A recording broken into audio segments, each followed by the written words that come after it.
Kia ora no siri whānau. Hope you're well and surviving in your bubbles in whatever form they take. I've been asked to just share a little bit about what's happening in our community around us, and I'd love to show you what's been happening and tell you all about it.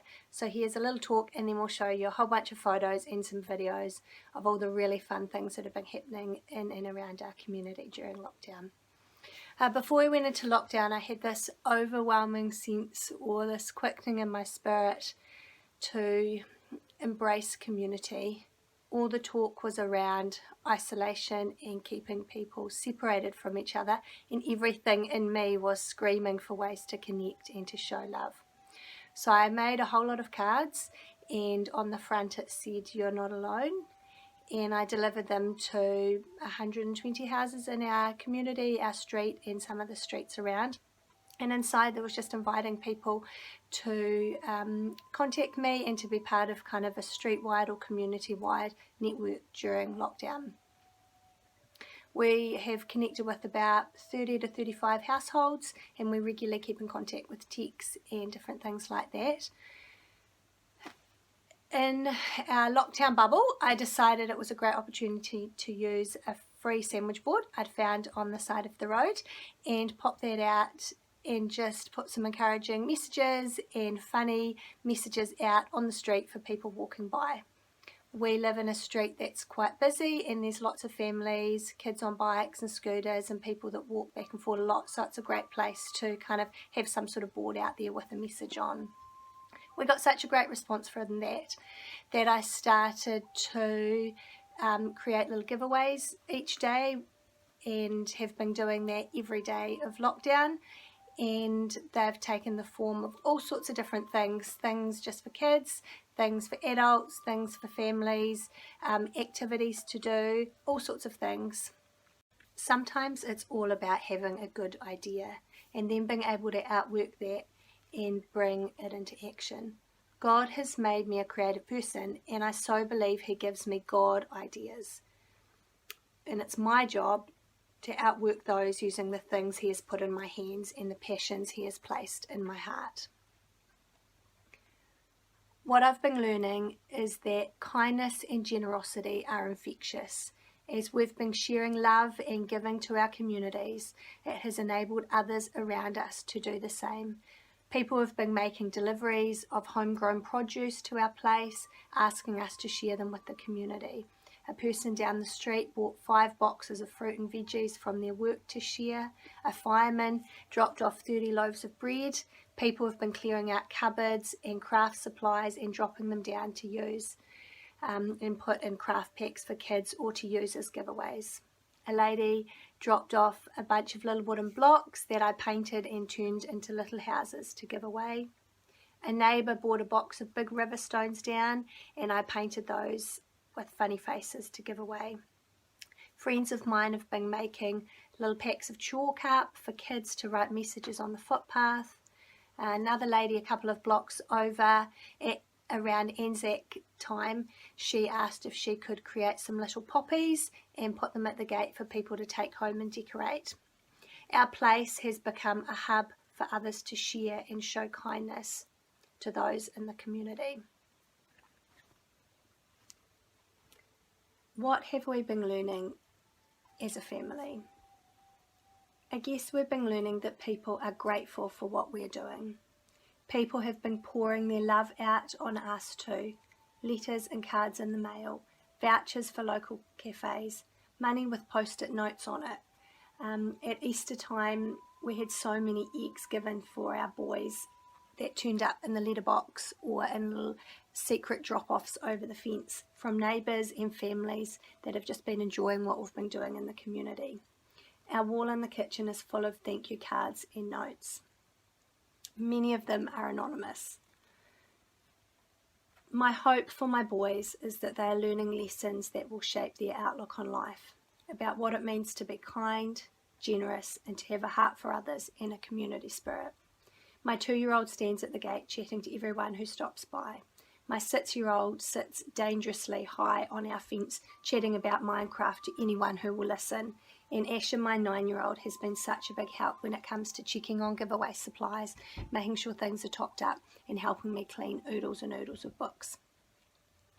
Our community outreach has become a normal, everyday part of our lives, and I know it will feel strange when that changes as we move closer to returning to a more normal looking life again. I so believe in seasons, and I feel like I'm in a season to bless and outpour to my community. God's grace is filling me at this time to outwork this for the season, though I'm fully aware seasons are fluid and change. Asher asked me the other day, "Mum, will you carry on doing this after lockdown?" And I said, "No, honey, it's not sustainable full time." I'm fully aware seasons change.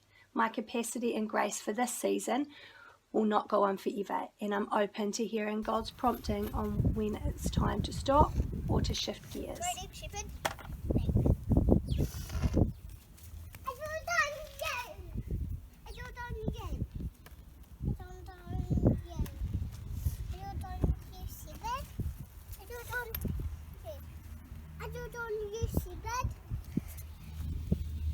The Great Easter Egg Hunt!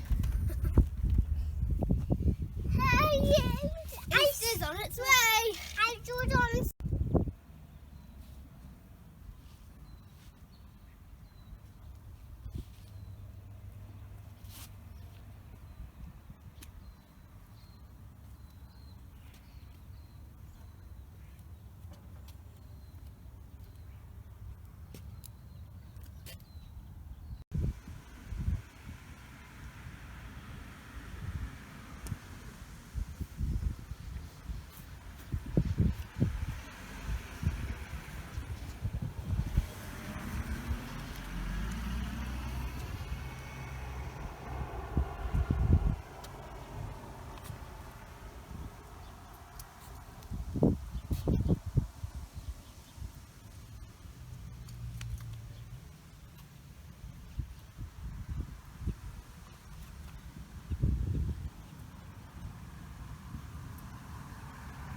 This is our free bookshop we're running today.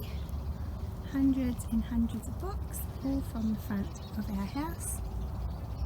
We've been collecting donations over the last 4 or 5 days. Boxes and boxes have been arriving at our house, and we've been sanitising them and getting them ready to put out. The first couple of days of the week were a bit wet, but now we've got fine weather and heaps of books for the community to just come and help themselves to.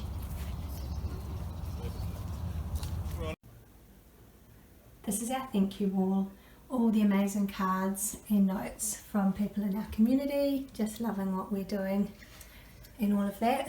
So I love this wall. It reminds me that what we're doing is really good and people are so appreciating it in this time. There's such lovely messages here from all sorts of kids that have made gorgeous cards, or anonymous messages that have come in the post, and sometimes money. Some money came, and a lovely voucher here for a local cafe.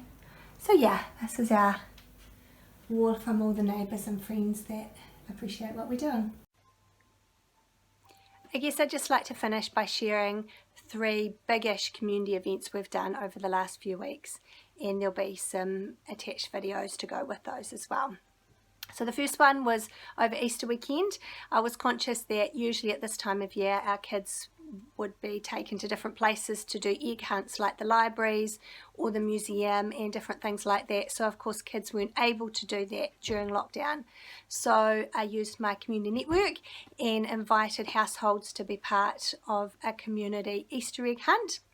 So we had a really great response. We had 16 households that agreed to hide coloured plastic eggs in their front yards. And so we dropped those off in letterboxes, and then over, I think, Easter Friday, we did a checklist for kids to pick up at our gate, and then do a big circuit around the neighbourhood and head to all the addresses and find all the different eggs. So that was a really fun thing to do. It was a really good example of how in lockdown we were still able to do some of the things we would usually be doing at that Easter time. The second event we did, which was really great and had an awesome response, was a kids art exhibition. So I again invited the community via our sandwich board out the front and people I talked to see if their kids wanted to create some artwork that would be on display. So for several days we collected artwork from children and had boxes out the front where people could leave their treasures, and then we had a couple of days with 2 big boards out the front displaying over 30 kids artwork from the community, from 2-year-olds right up to I think 14-year-olds, that created beautiful paintings and drawings and pictures, some 3D stuff. We even had a dad who lives in the community who emailed his kids who live in Germany, and they emailed some of their drawings through and dropped them off. So we had an international art exhibition, which was really cool. We gave some prizes to kids that had done a really incredible job or had thought outside the box, and that was really nice to bless and encourage kids, and especially kids that maybe don't get that kind of encouragement or wouldn't usually put themselves out there. So that was really cool. And the third big community event that I want to share with you is happening at the moment. It's come out of a couple of conversations I had with some local mums around kids missing going to the library and not being able to get an influx of new books or different books. And audio books are great and looking up stuff online is great, but there's something incredibly tactile and wonderful about sitting down with your kid and reading through a book or looking at a new book they've never looked at before.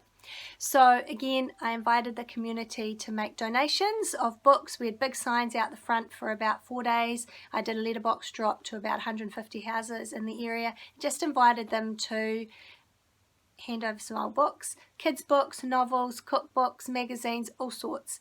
And the response was overwhelming. We had well over 700 books donated in only about 4 days. Boxes kept arriving at the gate, bags were being thrown over the gate, cars would pull up and unload stuff. It was overwhelming. As I was hosting this event, I cleaned every single book with disinfectant, and they got sorted into categories and are now out the front of our property at a free bookshop. It's been so cool. We've got trestle tables and tarpaulins on the ground and other little makeshift tables full of all sorts of books, and it's just been such a joy watching people come up and look through them and go home with arms full of books. We've got so many that we don't have to have limits. People can just come back and take what they want, and I guess whatever's left over we'll box up and pass on to the next local church book sale or something like that. So that's been really fun and the response has been amazing. So for us, it's been a really busy time. We've been doing lots of stuff. We have been meeting heaps of people in our community. I've talked to more people in the last probably 6 weeks than I would usually do on any given 6-week period.